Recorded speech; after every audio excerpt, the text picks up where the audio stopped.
واقعات سیرت النبی صلی اللہ علیہ وآلہ وسلم قسط نمبر 46 اپنا اسلامک اسٹوڈیو کے معزز ناظرین، پہلی بیعت عقبہ کے بعد یثرب میں اسلام تیزی سے پھیلنے لگا۔ صرف 4 گھرانے باقی رہ گئے تھے جو بعد میں ایمان لائے۔ حضرت اسعد بن زرارہ رضی اللہ عنہ کی کوششوں سے نماز باجماعت کا انتظام ہو گیا تھا جو حرہ بنی بیادہ میں ادا کی جاتی تھی۔ ناظرین، جب مسلمانوں کی تعداد 40 ہو گئی تو یہودیوں کے سبت یعنی ہفتہ اور عیسائیوں کے اتوار کی طرح اجتماعی عبادت کے لیے جمعہ کا دن اختیار کیا جو عہد جاہلیت میں یوم عربہ کہلاتا تھا۔ ناظرین، کعب بن لوئی نے اس کا نام بدل کر جمعہ رکھا۔ سب سے پہلی نماز جمعہ حضرت اسعد بن زرارہ رضی اللہ عنہ نے بنی بیادہ کے علاقے میں پڑھائی۔ ناظرین، اس وقت تک نماز جمعہ کا حکم نہیں آیا تھا۔ ناظرین، روایت ہے کہ اللہ تعالیٰ کو نئے مسلمان ہونے والے انصار کی یہ ادا اتنی پسند آئی کہ تمام مسلمانوں پر جمعہ فرض کر دیا گیا۔ ناظرین، مشہور انصاری صحابی حضرت کعب بن مالک رضی اللہ عنہ بڑھاپے میں نابینا ہو گئے تھے۔ ان کے بیٹے عبد الرحمن رضی اللہ عنہ ان کا ہاتھ پکڑ کر مسجد لے جاتے تھے۔ جمعہ کی اذان سنتے ہی وہ اسعد بن زرارہ رضی اللہ عنہ کے لیے دعائے مغفرت کرتے۔ بیٹے نے وجہ دریافت کی تو کہا کہ ہمیں مدینہ میں سب سے پہلے جمعہ کی نماز انہوں نے ہی پڑھائی تھی۔ ناظرین، نبوت کے 13ویں سال موسم حج جون سن 622 عیسوی میں مدینہ سے 500 زائرین آئے۔ ناظرین، جن میں 73 مرد اور 2 عورتیں مسلمان تھیں، یہ اپنی قوم کے مشرک حاجیوں میں شامل ہو کر آئے تھے۔ ناظرین، مقصد یہ تھا کہ جنہوں نے اسلام قبول نہیں کیا تھا وہ اس دولت سے مشرف ہوں، اور جو اسلام قبول کر چکے تھے وہ آپ صلی اللہ علیہ وآلہ وسلم کے ہاتھ پر بیعت کر کے اسلام سے وفاداری اور آپ پر جان نثاری کا پختہ عہد کریں اور حضور صلی اللہ علیہ وآلہ وسلم کو مکہ سے ہجرت فرما کر مدینہ میں قیام کی دعوت دیں۔ ناظرین، اس قافلہ نے منی میں قیام کیا اور خفیہ طور پر حضرت صلی اللہ علیہ وآلہ وسلم کو اپنا ارادے سے مطلع کیا۔ ناظرین، چنانچہ رات میں اسی قدیم گھاٹی عقبہ میں حضور صلی اللہ علیہ وآلہ وسلم سے بیعت کا اہتمام کیا گیا۔ ناظرین، 2 عورتوں میں ایک بنی مازن بن نجار کی حضرت نصیبہ بنت کعب رضی اللہ تعالی عنہا تھی۔ ناظرین، جو اپنی کنیت ام عمارہ کے نام سے مشہور تھی، اور دوسری خاتون بنی سلمہ کی حضرت اسماء بنت عمر رضی اللہ تعالی عنہا ام منیع تھیں۔ حضور صلی اللہ علیہ وآلہ وسلم کے ساتھ آپ کے چچا حضرت عباس رضی اللہ عنہ بھی آئے تھے۔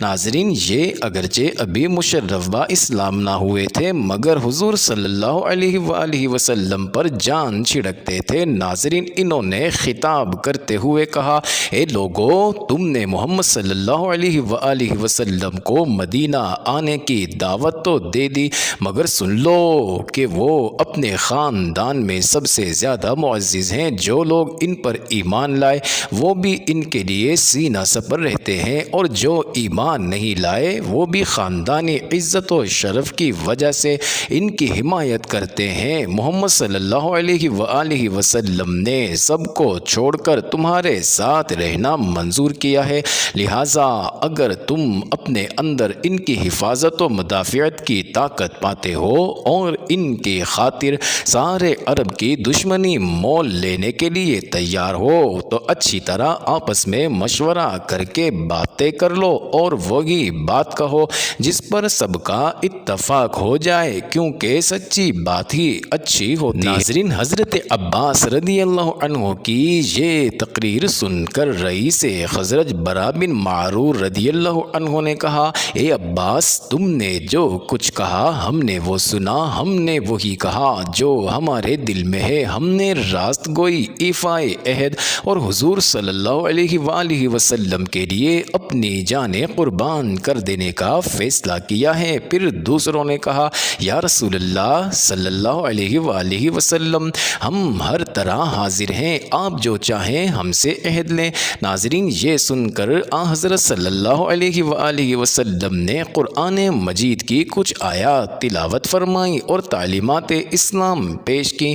پھر فرمایا میں چاہتا ہوں کہ جس طرح تم اپنے بیوی بچوں کی حفاظت و حمایت کرتے ہو اسی طرح میری اور میرے ساتھیوں کی حمایت و نصرت کا وعدہ کرو۔ ناظرین برا بن معرور رضی اللہ عنہ کہنے لگے یا رسول اللہ صلی اللہ علیہ وآلہ وسلم قسم ہے اس ذات پاک کی جس نے آپ کو حق کے ساتھ بھیجا ہے، ہم وعدہ کرتے ہیں کہ جس طرح اپنے بیوی بچوں کی حمایت و حفاظت کرتے ہیں آپ کی بھی کریں گے۔ یا رسول اللہ صلی اللہ علیہ وآلہ وسلم دستے مبارک بڑھائیے اور ہم سے بیعت لیجئے، ہم میدان جنگ کے شاہ سوار ہیں۔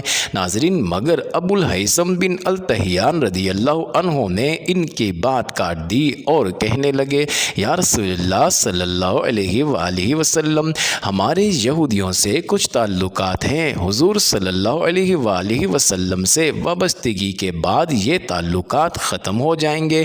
ایسا نہ ہو کہ جب اللہ تعالیٰ آپ کو قوت و طاقت عطا فرمائے تو آپ کی قوم آپ کو بلا لے اور آپ صلی اللہ علیہ وآلہ وسلم ان کے پاس لوٹ جائیں اور ہم کو چھوڑ دیں۔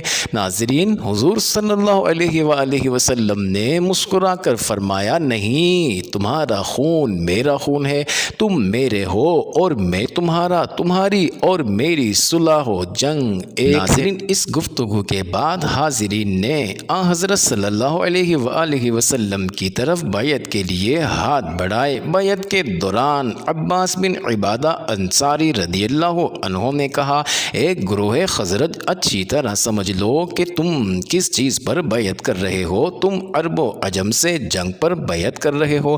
ناظرین سب نے یک زباں ہو کر جواب دیا ہاں ہم اسی پر بیعت کر رہے ہیں، ہماری جان اور مال حضور صلی اللہ علیہ وآلہ وسلم کے لیے حاضر ہے۔ ناظرین حضرت جابر رضی اللہ عنہ کا بیان ہے کہ ہم نے عرض کیا کہ اے اللہ کے رسول صلی اللہ علیہ وآلہ وسلم ہم آپ سے کس بات پر بیعت کریں؟ آپ صلی اللہ علیہ وآلہ وسلم نے فرمایا نمبر 1 خوشی اور ناخوشی ہر حال میں سماع و طاعت کرنا، نمبر 2 تنگ دستی و خوشحالی میں اللہ کی راہ میں خرچ کرنا، نمبر 3 نیک کام کرنے کی تلقین اور برے کام کے روکنے کی تاکید کرنا، نمبر 4 اللہ کے دین میں کسی ملامت گر کی ملامت سے نہ ڈرنا، نمبر 5 جب حضور اکرم صلی اللہ علیہ وآلہ وسلم ہجرت کر کے مدینہ چلے آئیں تو آپ کی ایسی حفاظت کرنا جیسی اپنی جان و مال اور اہل و عیال کی کرتے ہیں اور صلہ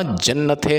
ناظرین ابن اسحاق کی روایت ہے کہ بنو نجار کہتے ہیں کہ ابو امامہ اسعد بن زرارہ رضی اللہ عنہ سب سے پہلے آدمی ہیں جنہوں نے حضور صلی اللہ علیہ وآلہ وسلم کے ہاتھ میں ہاتھ دے کر بیعت کی اور اس کے بعد بیعت عامہ ہوئی۔ ناظرین حضرت جابر رضی اللہ عنہ کا بیان ہے کہ ہم لوگ ایک ایک کر کے اٹھے اور حضور صلی اللہ علیہ وآلہ وسلم نے ان سے بیعت لی اور اس کے عوض جنت کی بشارت دی۔ 2 عورتیں جو اس وقت وہاں حاضر تھیں ناظرین ان کی بیعت صرف زبانی ہوئی، حضور صلی اللہ علیہ وآلہ وسلم نے کسی اجنبی عورت سے ہاتھ نہیں ملایا۔ ابن اسحاق کا یہ بھی بیان ہے کہ عبد الاشل کہتے ہیں کہ ابو الہیثم بن التحیان رضی اللہ عنہ نے بیعت کی اور حضرت کعب بن مالک رضی اللہ عنہ کہتے ہیں کہ برا بن معرور رضی اللہ عنہ نے سب سے پہلے بیعت کی۔ ناظرین الغرض اسی جوش و خروش کی فضا میں 75 فدایان مدینہ نے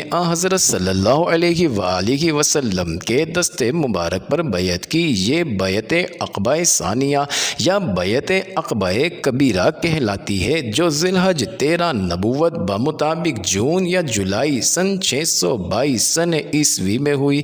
معزز ناظرین یہ انٹرسٹنگ ویڈیو جاری ہے، اگلی ویڈیو قسط نمبر 47 میں دیکھنا مت بھولیے گا۔